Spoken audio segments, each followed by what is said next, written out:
नमस्कार मंडळी, आज आपण भेट देणार आहोत एक रम्य फुलांनी भरलेलं ठिकाण मसुरीमधील कंपनी गार्डन.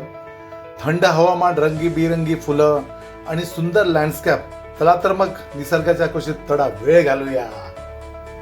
या बागेत तुम्हाला गुलाब, झेंडू, गुलदावदी, डहालिया, पिटुनिया यासारखी असंख्य फुलं तुम्हाला पाहायला मिळतील. प्रत्येक फूल अगदी काळजीपूर्वक लावलेलं आहे आणि सुंदरपणे सजवलेलं आहे.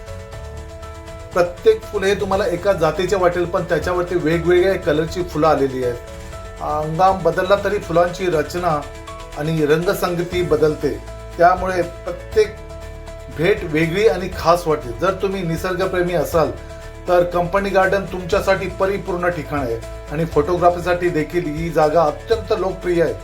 येताना कॅमेरा घेऊन या, कारण इथले क्षण कॅमेऱ्यात कैद करण्यासारखे आहेत. इथे हंगामानुसार वेगवेगळी फुलं लावली जातात. गुलाब, झेंडू, डहालिया, ट्युलिप्स, गुलदावदी अशा अनेक फुलांनी गार्डन नेहमीच भरलेलं असतं. गार्डनमध्ये एक सुंदर कारंजा देखील आहे. छोटा बोटिंग तलाव देखील आहे. पर्यटक इथे बोटिंगचा आनंद घेतात. बागेच्या बाजूला एक छोटा मार्केट आणि फूड कार्ट आहे. तिथे तुम्हाला मसुरीतील स्थानिक पदार्थ आणि चहा मिळतो. गार्डनच्या रंगीबेरंगी फुलांमध्ये हे ठिकाण फोटोसाठी परिपूर्ण आहे. लहान मुलांसाठी झोके व खेळण्याची सोय असल्यामुळे कुटुंबियासाठी एक उत्तम पिकनिक स्पॉट आहे. हो तर मंडळी, तुम्हाला सांगायचं विसरून गेलो, इथलं प्रवेश शुल्क साधारणतः 50 रुपये आहे पर व्यक्ती. लहान मुलांची तिकीट हाफ म्हणजे 25 रुपीज आहे आणि इथल्या बोटिंगचे चार्जेस जवळजवळ 60 ते 80 प्रति व्यक्तीप्रमाणे आहेत. हे गार्डन सकाळी 9 वाजपासून ते संध्याकाळी 6 वाजेपर्यंत उघडं असतं आणि उन्हाळा हा सर्वोत्तम कालावधी असतो कंपनी गार्डनला भेट देण्यासाठी. आणि तुम्ही इथे कसे पोहोचू शकता, तर मसुरी शहरातून तुम्ही टॅक्सी किंवा रिक्षा किंवा स्कूटर भाड्याने घेऊन सहज गार्डनपर्यंत जाऊ शकता. रस्त्याचा प्रवासी सुंदर डोंगर दऱ्यातून जातो.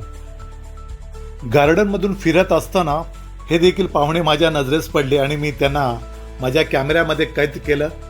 तुम्ही पाहू शकता, ते देखील या गार्डनमध्ये फिरण्यासाठी आणि इथल्या फुलांना पाहण्यासाठी आले असतील कदाचित.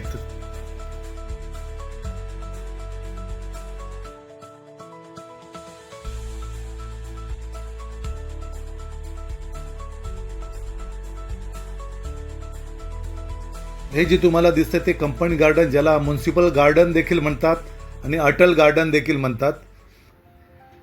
या मसुरीतील एक प्रसिद्ध पर्यटन स्थळ आहे आणि या बागेत तुम्ही पाहत असाल एक कृत्रिम जल आर्टिफिशियल वॉटरफॉल देखील आहे, जो पर्यटकांना विशेष आकर्षण ठरतो. हे समोर तुम्ही पाहू शकता की गुलाबांची फुलं वेगवेगळ्या कलरमध्ये, वेगवेगळ्या साईजमध्ये, जणू काही मखमलची चादर बिछावल्यासारखी याचं दर्शन आपल्याला होतंय. फार सुंदर दिसायला ही फुलं आहेत आणि ही सिझनेबल, नॉन सिझनेबल अशी बरीच फुलं इथे तुम्हाला पाहायला मिळतील. त्यासाठी तुम्हाला नक्कीच मसुरीमधील या कंपनी गार्डनला भेट द्यावी लागेल. आणि मंडळी, ही समोर जी फुलं दिसत आहेत त्याला सेनेसिओ किंवा सिनेरॅरिया म्हणून ओळखलं जातात. याचा वापर मुख्यतः शोभेकरता केला जातो आणि ही फुलं आपल्या रंगीबेरंगी सौंदर्यामुळे बागेची शोभा वाढवतात. हे तुम्ही पाहतच असाल. फिकट गुलाबी, गडद जांभळा, निळसर, पांढऱ्या अशा विविध रंगांमध्ये फुलं उपलब्ध असतात. यामधील फुलांच्या मध्यभागी असलेली डोळ्यासारखी रचना ही या फुलांचं खास वैशिष्ट्य आहे. हिवाळ्यात नोव्हेंबर ते फेब्रुवारी या दरम्यान ही फुलं साधारणतः येतात. या झाडाची उंची साधारणतः 1 ते 1.5 फूटपर्यंत असते. फुलं साधारणतः 30 ते 45 दिवसपर्यंत टिकतात.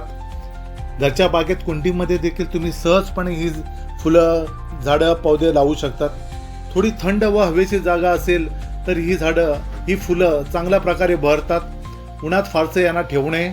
आठवड्यातून 2 ते 3 वेळा यांना पाणी द्यावे. योग्य खताचा वापर केल्यास ही अधिक सुंदर फुलं येतात व फुलतात. जर तुम्हाला बागकामाची आवड असेल तर ही फुले तुमच्या बागेची शोभा नक्कीच वाढवतील. बघितलं का, किती सुंदर दिसतात ही फुलं. तुमच्या बागेत देखील अशी रंगबेरंगी सौंदर्याची फुलं असायला हवी, नाही का? मग नक्कीच घेऊन या आणि आपली बाग फुलवा. ओके. आणि जर ही माहिती जर तुम्हाला आवडली असेल तर लाईक करा, शेअर करा आणि अजून अशाच माहितीपूर्ण व्हिडिओसाठी चॅनलला सबस्क्राईब करायला विसरू नका.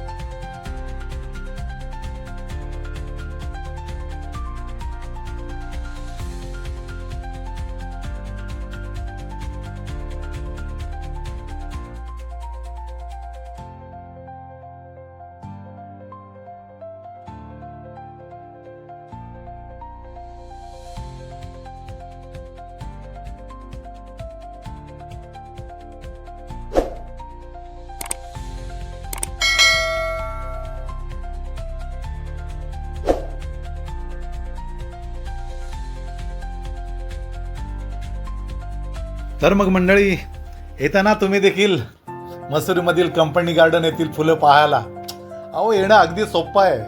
देहरादूनला कुठल्याही ट्रेननी या, फ्लाईटनी या, बाय रोड या. तिथून आल्यानंतर पर्वती डेपो आहे तिथे जायचं आणि तिथून प्रत्येक 5 ते 10 मिनिटाला बसेस सुटत असतात मसुरीसाठी. तिकीट अगदी 80 रुपये फक्त तिकीट आहे. पण त्या डोंगरातून जातानाचा जो अनुभव आहे ना, तो तुम्ही केव्हाच विसरू शकणार नाही नक्कीच. आणि त्याच्यासाठी तुम्ही स्वतःच मसुरीला भेट द्यायला पाहिजे.